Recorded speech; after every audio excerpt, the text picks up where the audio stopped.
ನಮಸ್ಕಾರ ಎಲ್ಲರಿಗೂ ಶಿಂದೇಶ್ ಅವರ ಯೂಟ್ಯೂಬ್ ಚಾನಲ್ಗೆ ಸ್ವಾಗತ. ಇವತ್ತಿನ ವಿಡಿಯೋದಲ್ಲಿ ಮಶ್ರೂಮ್ ಗ್ರೇವಿ ಮಾಡೋದು ಹೇಗೆ ಅಂತೇಳಿ ತಿಳಿಸ್ಕೊಡ್ತಾ ಇದ್ದೀನಿ. ಅಂದರೆ ಮಶ್ರೂಮ್ ಗೊಜ್ಜು ಅಂತಾರಲ್ವ, ಆ ಒಂದು ಗೊಜ್ಜನ್ನು ಮಾಡೋದು ಹೇಗೆ ಅಂತೇಳಿ ತಿಳಿಸ್ಕೊಡ್ತಾ ಇದ್ದೀನಿ. ದಯವಿಟ್ಟು ಈ ವಿಡಿಯೋನ ನೀವು ಸ್ಕಿಪ್ ಮಾಡದೆ ಕೊನೆ ತನಕ ನೋಡಿ, ಲೈಕ್ ಕೊಡೋದು ಮಾತ್ರ ಮರಿಬೇಡಿ. ನೀವು ಹೋಟೆಲ್ ರೆಸ್ಟೋರೆಂಟ್ಗಳಲ್ಲಿ ತಿಂದಾಗೇ ಇರುತ್ತೆ, ಅಷ್ಟು ಟೇಸ್ಟಿಯಾಗಿ ಬರುತ್ತೆ. ಪಕ್ಕ ನಾಟಿ ಸ್ಟೈಲಲ್ಲಿ ನಿಮಗೆ ಇವತ್ತು ತಿಳಿಸ್ಕೊಡ್ತಾರೆ. ಇದು ಬನ್ನಿ ಮಾಡೋ ವಿಧಾನವನ್ನು ನೋಡೋಣ. ಮೊದಲಿಗೆ ನಾನು ಒಂದು ಚಿಕ್ಕ ಜಾರ್ ತೊಗೊತಾ ಇರೋದು, ಅದರೊಳಗೆ ನಾನು 1 ಕಪ್ನಷ್ಟು ಹಸಿ ತೆಂಗಿನಕಾಯಿ ತೊಗೊತಾ ಇರೋದು. ಅದನ್ನು ಫಸ್ಟೇ ಮಿಕ್ಸಿ ಮಾಡಿ ರೆಡಿ ಮಾಡ್ಕೊತಾ ಇರೋದು. ನೋಡಿ ಇಷ್ಟು ರೆಡಿಯಾಗಿದೆ. ಇದಕ್ಕೆ ನಾನು ಒಂದು 5 ಏಲಕ್ಕಿ ತೊಗೊತಾ ಇರೋದು, ಚಕ್ಕೆ ಮತ್ತು ಮೊಗ್ಗು ಇಷ್ಟು ನಾನು ಹಾಕಿಬಿಟ್ಟು ಅದರೊಳಗೆ ನಾನು 1 ಟೇಬಲ್ ಸ್ಪೂನಷ್ಟು ಶುಂಠಿ ಬೆಳ್ಳುಳ್ಳಿ ಪೇಸ್ಟ್, ಅದ್ರ ಜೊತೆ ಗೋಡಂಬಿ ಒಂದು 4-5 ಹಾಕ್ತಾಯಿದ್ದೀನಿ. ಇಷ್ಟು ಹಾಕಿ ಇದ್ರ ಜೊತೆ ನಾನು 1 ಕಪ್ನಷ್ಟು ಕೊತ್ತಂಬರಿನೂ ಆ್ಯಡ್ ಮಾಡ್ತಾಯಿದ್ದೀನಿ. ಮೊದಲೇ ನೀಟಾಗೆಲ್ಲ ಸೋಸ್ಕೊಂಡು ವಾಶ್ ಮಾಡಿ ರೆಡಿ ಮಾಡ್ಕೊಂಡಿದ್ದೀವಿ. ಅಷ್ಟು ನಾನು ಹಾಕಿದೆ. ಅದ್ರ ಜೊತೆ ನಾನು 1 ಟೇಬಲ್ ಸ್ಪೂನಷ್ಟು ಸೋಂಪು ಹಾಕ್ತಾ ಇರೋದು. ಸೋಂಪು ಇದ್ದರೆ ಹಾಕ್ರಿ, ಇಲ್ಲಾಂದರೆ ಸ್ಕಿಪ್ ಮಾಡಿ. ಹಾಕಿದರೆ ಟೇಸ್ಟ್ ಬರುತ್ತೆ. ಇಷ್ಟು ನಾನು ಸ್ವಲ್ಪ ನೀರು ಹಾಕಿ ಮಿಕ್ಸಿ ಮಾಡಿ ರೆಡಿ ಮಾಡ್ಕೊತಾ ಇರೋದು. ಇದಾದಮೇಲೆ ನಾನು ನೋಡಿ ಇಷ್ಟು ನಾನು ಮಶ್ರೂಮ್ ತೊಗೊತಾ ಇರೋದು, ಅಂದರೆ ಬೆಳೆದಿರೋದ್ರಿ. ಇಷ್ಟು ಮಶ್ರೂಮ್ ತೊಗೊಂಡಾಯಿತು. ಈಗ ನಾನು ಇದು ಸೈಡ್ ಇಟ್ಬಿಟ್ಟು ಗ್ರೇವಿ ಮಾಡ್ಕೊಳಕ್ಕೆ ರೆಡಿ ಮಾಡ್ಕೊತಾ ಇದ್ದೀನಿ. ಗ್ಯಾಸ್ ಸ್ಟವ್ ಆನ್ ಮಾಡ್ಕೊಂಡು ಕಡಾಯಿ ಇಟ್ಟಿದ್ದೀವಿ. ಕಡಾಯಿ ಬಿಸಿ ಆದಮೇಲೆ 1 ಚಮಚದಷ್ಟು ಅಡುಗೆ ಎಣ್ಣೆ, ಅದ್ರ ಜೊತೆ ಪಲಾವ್ದ ಎಲೆನೂ ಹಾಕಿದ್ದೀನಿ. ಪಲಾವ್ದ ಎಲೆ ಎಲ್ಲ ಎಣ್ಣೆಯಲ್ಲಿ ಫ್ರೈ ಆದಮೇಲೆ ನಾನು 1 ಕಪ್ನಷ್ಟು ಈರುಳ್ಳಿನ ಸಣ್ಣದಾಗಿ ಕಟ್ ಮಾಡಿ ಹಾಕಿದ್ದೀನಿ. ಈಗ ನೋಡಿ ಎಣ್ಣೆ ಒಳಗೆ ಇದೇ ಥರ ನೀಟಾಗಿ ಫ್ರೈ ಮಾಡ್ಕೋಬೇಕು.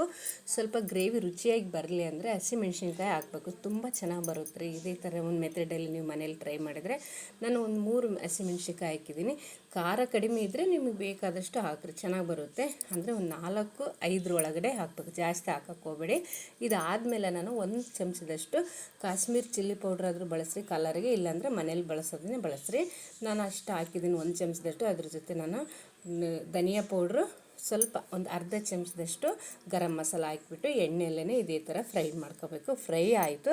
ಇದಾದಮೇಲೆ ನಾವು ರುಬ್ಬಿಟ್ಕೊಂಡ್ರಂಥ ಮಸಾಲನೂ ಆ್ಯಡ್ ಮಾಡ್ತಾಯಿದ್ದೀವಿ. ನೋಡಿ ನೀರು ಹಾಕ್ದೇ ಡ್ರೈ ಆಗಿ ಇದೇ ಥರನೇ ನಾವು ಮಿಕ್ಸ್ ಮಾಡ್ಕೋಬೇಕು. ನೋಡಿ ಇದೇ ಥರ ಮಿಕ್ಸ್ ಮಾಡ್ಕೊಂಡು ಆದಮೇಲೆ ನೋಡಿ ನೀರೇನು ಟಚ್ಚೇ ಮಾಡಬಾರ್ದು. ನಾವು ಎಷ್ಟು ಮಸಾಲಾನ ಎಣ್ಣೆಲಿ ಇದೇ ಥರನೇ ಡ್ರೈ ಆಗಿ ಫ್ರೈ ಮಾಡ್ತೀವೋ ಅಷ್ಟು ಟೇಸ್ಟಿಯಾಗಿ ಬರುತ್ತೆ.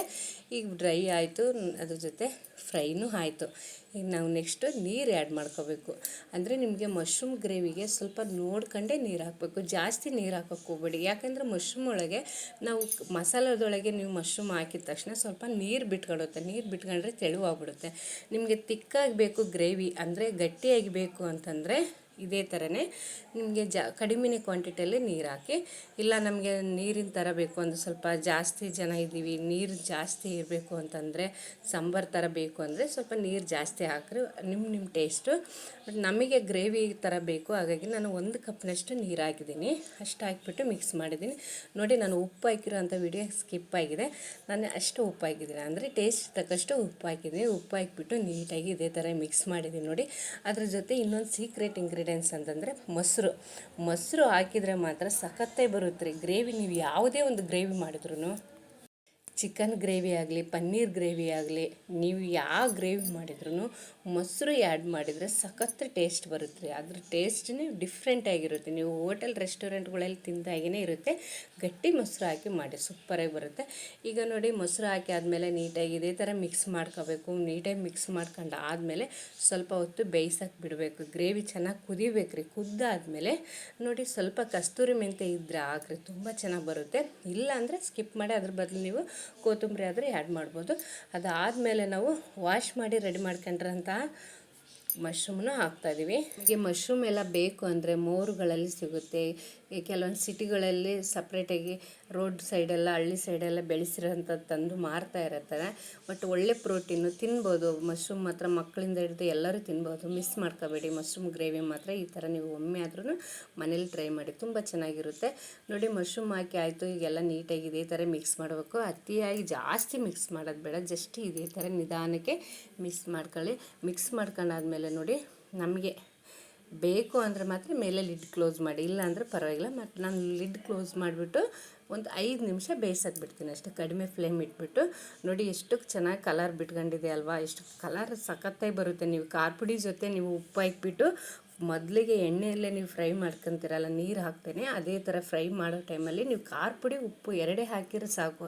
Extra ingredients ಹಾಕ್ಬಿಡ್ರಿ. ಕಲರ್ ಬೇಕು ಅಂದರೆ ಒಳ್ಳೆ ಟೇಸ್ಟೂ ಬರುತ್ತೆ. ಖಾರ ಜಾಸ್ತಿ ಇದ್ದರೆ ಖಾರನೂ ಕಡಿಮೆನೂ ಆಗುತ್ತೆ. ನೀವೊಂದು ಆ ಒಂದು ಮೆಥಡಲ್ಲಿ ಟ್ರೈ ಮಾಡಿದರೆ. ಈಗ ನೋಡಿ ಉಪ್ಪು ಖಾರ ಹುಳಿ ಎಲ್ಲ ಕರೆಕ್ಟಾಗಿದೆ ಏನಂತ ನೋಡಿದ್ವಿ. ಚೆನ್ನಾಗಿ ಕರೆಕ್ಟಾಗಿದೆ. ಇದಕ್ಕೆ ನಾನು ಸ್ವಲ್ಪ ಕೊತ್ತಂಬರಿನೂ ಆ್ಯಡ್ ಮಾಡ್ತಾಯಿದ್ದೀನಿ. ಕೊತ್ತಂಬರಿನೂ ಆ್ಯಡ್ ಮಾಡಾಯಿತು. ನೋಡಿ ಎಷ್ಟು ಸೂಪರಾಗಿ ಬಂದಿದೆ ಅಲ್ಲ, ಸಖತ್ತಾಗಿ ಬಂದಿದೆ ರೀ. ನೋಡೋಕ್ಕೆ ಎಷ್ಟು ಚೆನ್ನಾಗಿದೆ, ಅಷ್ಟೇ ಟೇಸ್ಟಿಯಾಗಿದೆ. ಚಿಕ್ಕ ಮಕ್ಕಳಿಂದ ಹಿಡಿದು ದೊಡ್ಡವ್ರ ತನಕನೂ ತುಂಬ ಇಷ್ಟಪಟ್ಟು ತಿಂತಾರೆ ಮಶ್ರೂಮ್ ಗ್ರೇವಿ. ಅಷ್ಟು ಚೆನ್ನಾಗಿ ಬಂದಿದೆ. ನೀವು ಹೋಟೆಲ್ ರೆಸ್ಟೋರೆಂಟ್ಗಳಲ್ಲಿ ತಿಂದಾಗೇ ಇರುತ್ತೆ ಅಷ್ಟು ಟೇಸ್ಟಿಯಾಗಿ. ಇವತ್ತು ನಾನು ಮಶ್ರೂಮ್ ಗ್ರೇವಿ ಮಾಡೋದು ಅಂದರೆ ಮಶ್ರೂಮ್ ಗೊಜ್ಜು ಮಾಡೋದು ತಿಳಿಸ್ಕೊಡ್ತಾಯಿದ್ದೀನಿ. Thank you.